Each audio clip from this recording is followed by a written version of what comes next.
ഇതിനെ സർവാത്മന ഞാൻ സ്വാഗതം ചെയ്യുകയാണ്, സന്തോഷപൂർവ്വം സ്വാഗതം ചെയ്യുകയാണ്. അങ്ങനെ ആ സൈബർ ഇടങ്ങളിലൊക്കെ ആക്ഷേപിച്ചിട്ടുണ്ടെങ്കിൽ അത് ഞാൻ സഹിച്ചോളാം. അവസാനവട്ട ചർച്ചയും പ്രഖ്യാപനവും കഴിഞ്ഞതോടെ കെ.സിയുടെ വാക്കിലും പ്രവൃത്തിയിലും നീരസം പ്രകടമായി. സംഘടനാ ജനറൽ സെക്രട്ടറി സ്ഥാനത്ത് തുടരുമോ എന്ന മാധ്യമങ്ങളുടെ ചോദ്യത്തിന് പ്രതികരണം ഇങ്ങനെ: അതും കൂടെ ഞാൻ കൊടുക്കാം.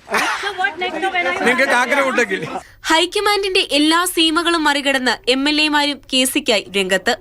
ഒരു കൃത്രിമമായ പൊതുബോധം സൃഷ്ടിച്ച് ഒരു വ്യക്തിയെ തെരഞ്ഞുപിടിച്ച് അവഹേളിക്കുക, ആക്രമിക്കുക, അദ്ദേഹത്തിന്റെ കോൺട്രിബ്യൂഷൻസ് നോക്കുന്നില്ല. അത് കെ.സി. വേണുഗോപാൽ എന്നുള്ള അഖിലേന്ത്യാ കോൺഗ്രസ് കമ്മിറ്റിയുടെ ജനറൽ സെക്രട്ടറിയെ ക്രൂരമായി വേട്ടയാടി ഈ തെരഞ്ഞെടുപ്പിൽ ഒരു സംഘം സംഘടിതമായ ആക്രമണം നടന്നു.